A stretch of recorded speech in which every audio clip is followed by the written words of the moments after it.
Buena gente, ¿cómo están? Vamos a continuar con este ejercicio del parcial del año 2020. En este caso tenemos un ejercicio que combina los conceptos de energía, un poquito de movimiento armónico simple y cinemática, ¿sí? Fíjense que nos habla de un objeto de masa 200 gramos que está unido a un resorte de constante elástica 1000 Newton sobre metro.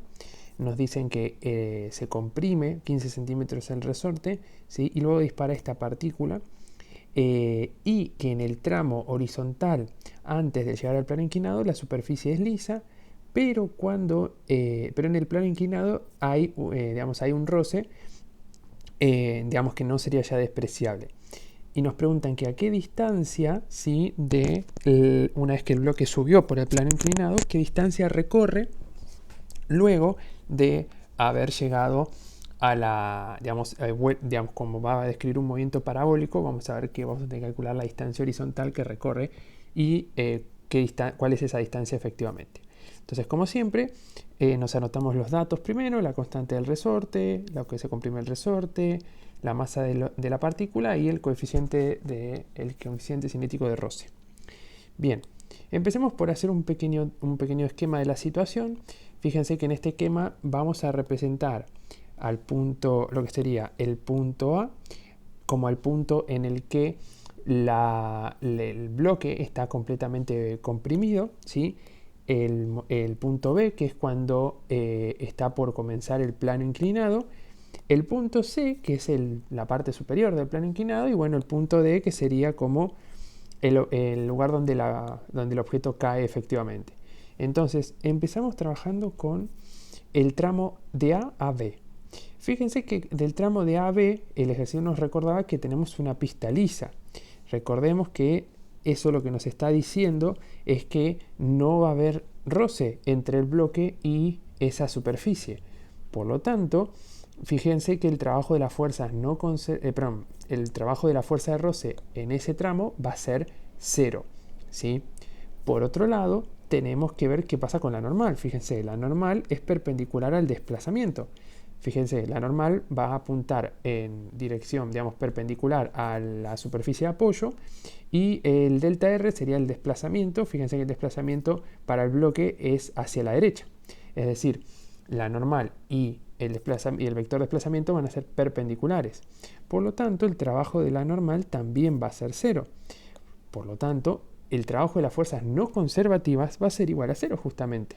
Eso lo que nos permite decir es que utilizando el teorema de conservación de la energía mecánica que hay en A va a ser igual a la que hay en B, ¿sí?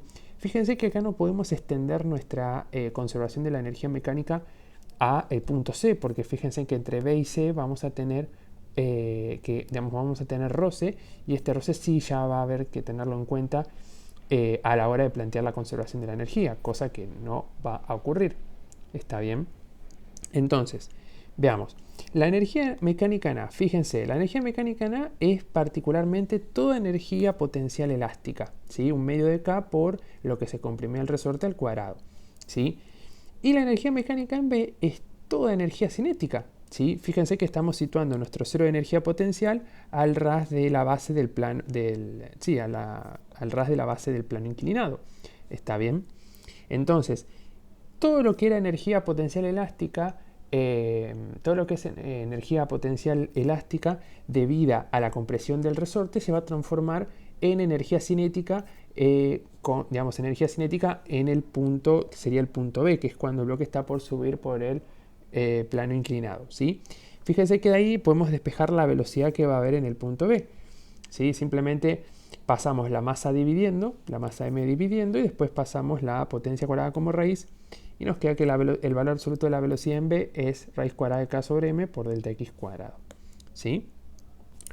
Ahora bien, ¿por qué hicimos esto? Porque estamos analizando el problema, si se ve, en tramos. Analizamos el tramo AB por un lado, el tramo BC por el otro, y por último vamos a ver qué pasa entre C y D.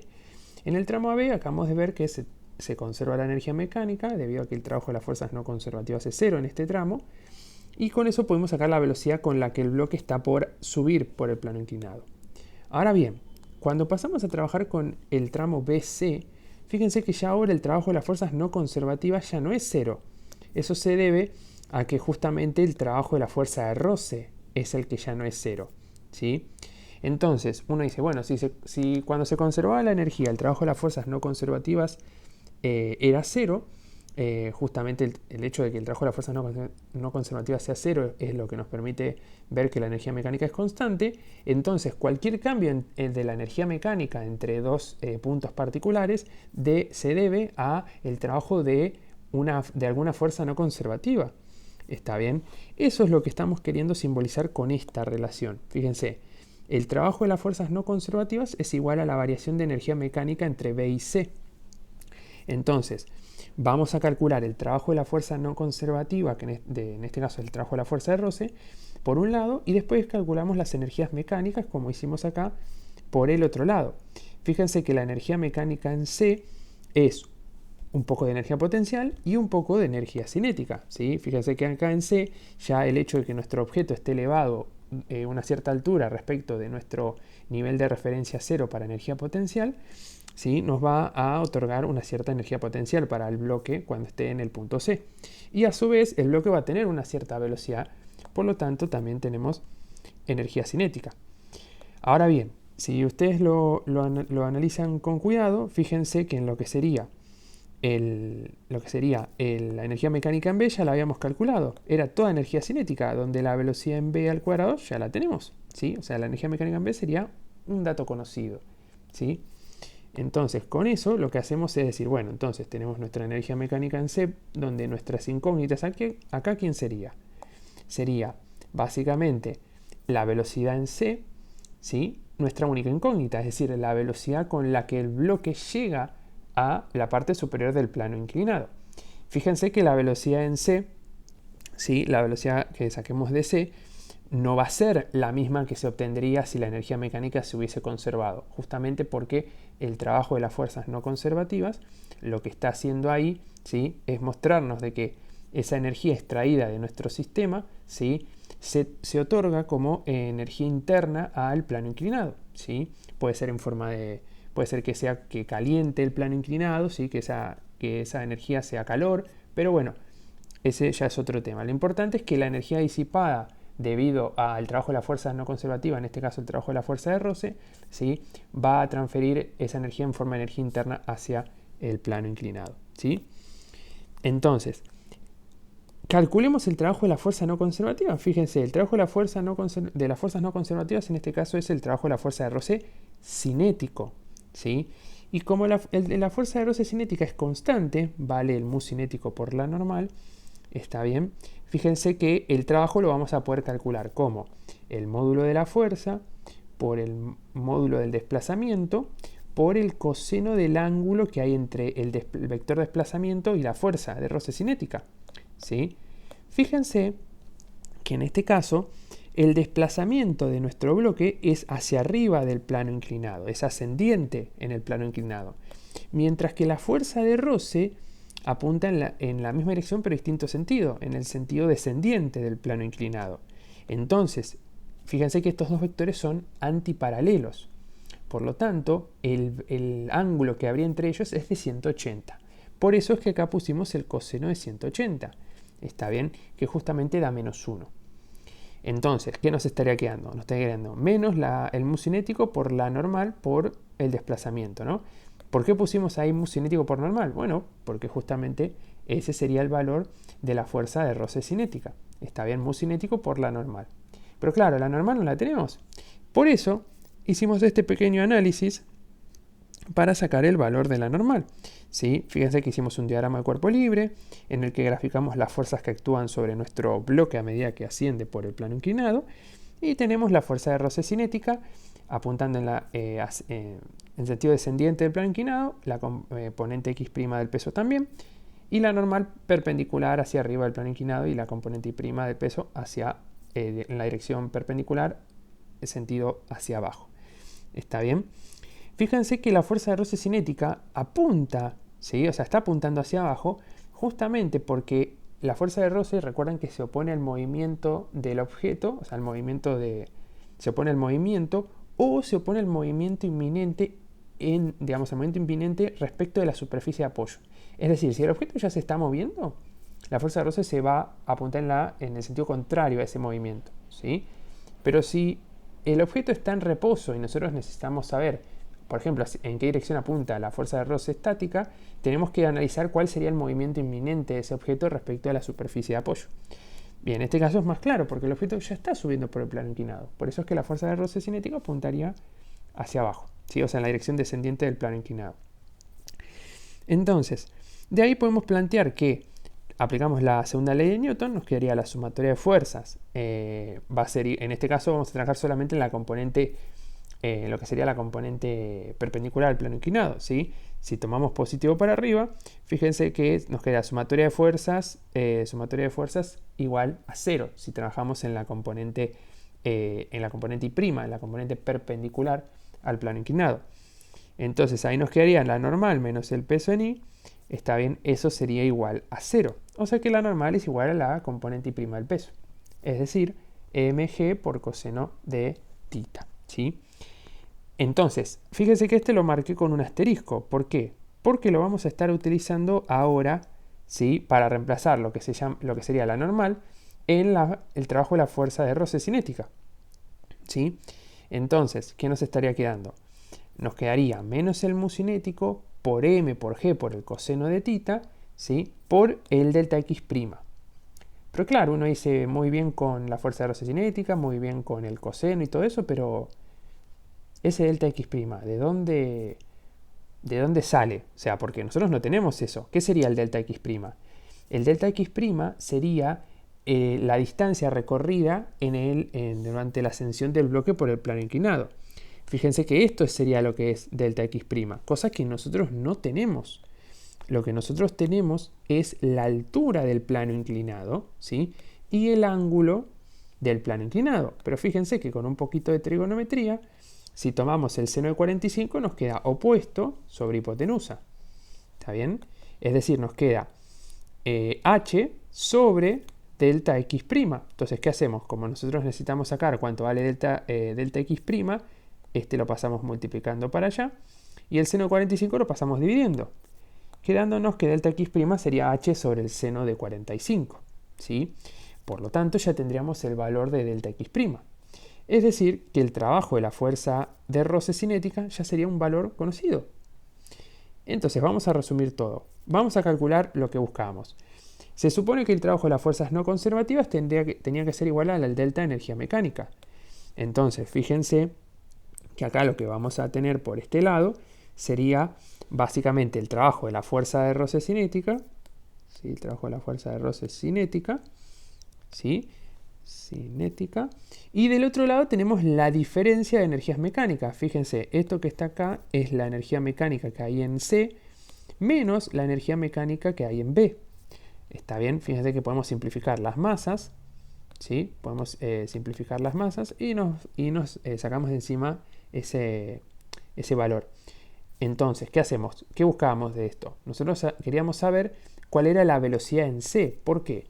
Porque la velocidad en C va a ser la velocidad inicial del tiro oblicuo que va a describir la partícula esta cuando salga de C, o sea, pase del punto C a estar, fíjense cómo lo dibujamos aquí. Pero bueno, esta es la parte que sigue, ¿sí? Lo importante acá es que necesitamos esa velocidad de C. Entonces lo que hacemos es, este que está acá restando lo pasamos para allá sumando, este que está acá sumando lo pasamos para allá restando, ¿sí? Y después lo que hicimos fue hacer un factor común. En este caso, factor común no. Un medio que está acá lo pasamos para allá. Fíjense, el 2 del denominador lo pasamos multiplicando. Por eso está este 2 acá.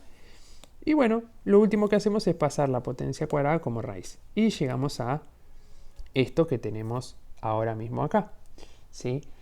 Fíjense que esto que encontramos, ¿sí? Sería la velocidad de C. Y claro, uno dice, pero abajo de esa raíz cuadrada hay dos términos que están restando. ¿Podría ser que me dé negativo?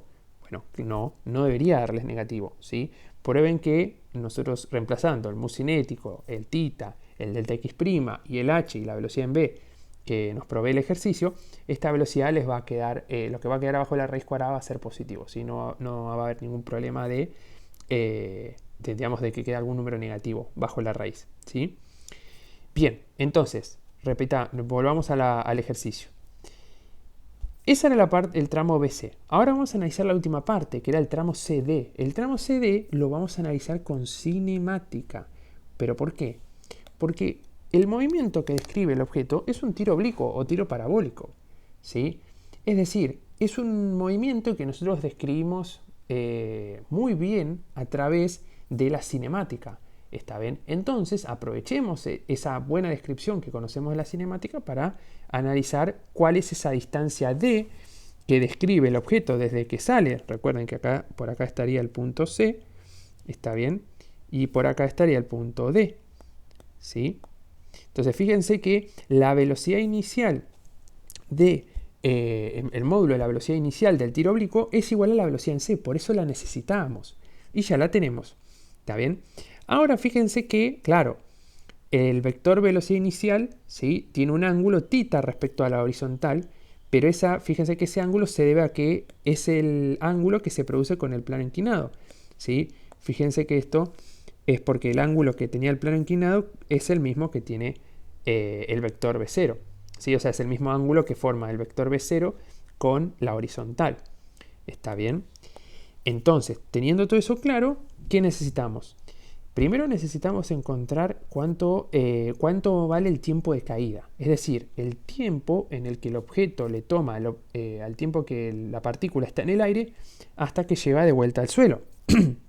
Para este caso vamos a tomar ahora como igual a 0, ¿sí?, como este plano horizontal, ¿sí?, sobre el que va a caer el objeto. Ya no tomamos 0 igual a 0 en la base del plano inclinado, ¿sí? Para este análisis cambiaríamos esa referencia. Bien. Ahora, vamos a calcular el tiempo de caída, ¿sí? Esto sería lo primero, sacar el tiempo de caída. ¿Cómo lo vamos a calcular? Bueno, se supone que el tiempo de caída es el valor de I de t, o sea, el tiempo de caída es el valor del tiempo en el que I vale 0. Recuerden que nuestro I, ¿sí?, va a describir los cambios de altura respecto de nuestro nivel de referencia, que lo pusimos en 0 en el plano horizontal. ¿Está bien? Entonces, esta ecuación lo que nos está diciendo es que la partícula va a volver a estar en el nivel de referencia 0 cuando en el tiempo t sub c, tiempo de caída, ¿sí?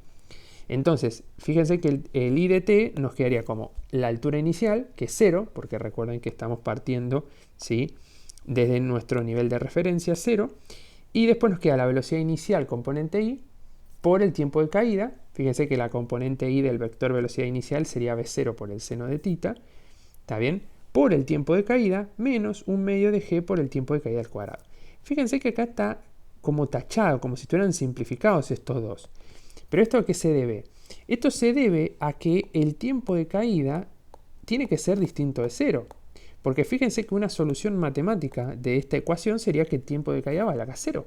Pero si el tiempo de caída vale 0, estoy sacando información que ya conocíamos, ¿no? O sea, el objeto, la partícula está en igual a 0 cuando parte el movimiento, cuando el tiempo era 0. Entonces ese tiempo me es irrelevante a mí, es redundante, es una solución trivial, ¿sí? A mí me interesaría saber cuándo I de t vale 0 en un tiempo no nulo, ¿sí? Por eso es que si ustedes hacen factor común el tiempo de caída y después ese tiempo de caída lo pasan hacia el otro lado sabiendo que es no nulo, ¿sí?, les va a quedar la ecuación de que V0 por el seno de θ menos un medio de g por el tiempo de caída es lo que debe ser 0. ¿Está bien? Entonces ahí fíjense que pueden despejar el tiempo de caída. ¿Cómo hacen eso? Y bueno, término que está acá restando lo pueden pasar hacia el lado derecho sumando, y después el 2 que dividen va a estar multiplicando y g lo pasan dividiendo, ¿sí? Fíjense que así les estaría quedando la solución. Fíjense que acá me estaría quedando 2b0 por seno de θ, todo esto dividido g, ¿sí? Me estaba comiendo ese g de ahí. Y ahora este sí sería el resultado adecuado, ¿sí? Entonces, vamos a corregir esto acá también, ¿sí? Entonces, con esto, una vez que tenemos esto así, ¿sí?, lo que tendríamos que hacer sería entonces decir, bueno, una vez que yo tengo el tiempo de caída, yo necesitaba saber la distancia de recorrida horizontal en el aire. ¿Está bien? Para eso uso x de t, es decir, evalúa mi tiempo de caída en x de t para saber qué distancia horizontal se recorrió en ese tiempo, ¿sí? Recuerden que cuando I de t vale 0, está bien, es cuando el objeto está empezando el movimiento porque parte de t igual a 0 hasta que vuelve a caer. Y ese tiempo era el tiempo de caída. Entonces, si yo agarro a x de t y lo evalúo en el tiempo de caída, estaría sacando la distancia horizontal recorrida durante el tiempo en el que el objeto estuvo en el aire, ¿sí? Entonces, reemplazamos eso en x de t, donde x de t, ¿se acuerdan? Que era x0 más la velocidad inicial componente x por t. Fíjense que en este caso, lo que sería x0 lo tomamos como 0 si tomamos nuestro nivel de referencia en el punto C, ¿sí? Para x. Y después nos queda que x de t de c es x de 0, que es 0, más b0 por el coseno de tita por el tiempo de caída. Y fíjense que yo acá ya reemplacé el tiempo de caída. Acá no nos olvidemos de este g que tenemos que tener en cuenta, ¿sí? Vamos a poner este tiempo de caída como naranjita para que se entienda de que es eso que reemplazamos allí. ¿Está bien? Entonces, fíjense que nos va a quedar 2b0 cuadrado por el coseno de tita por el seno de tita, todo dividido g. ¿Está bien? Entonces, teniendo eso de esa manera, ¿sí? Ahora este es el resultado que nosotros estamos buscando, ¿sí? Fíjense, la distancia recorrida, ¿sí? La distancia recorrida cuando el objeto estaba describiendo el tiro oblicuo es 2b0 cuadrado por coseno de tita por seno de tita, todo dividido g. ¿Está bien? Fíjense que además que esta relación, si usan una cierta identidad trigonométrica, la van a poder escribir como 2b0 cuadrado, o sea, b0 cuadrado por el seno de 2 tita sobre g. Pero bueno, no hace falta.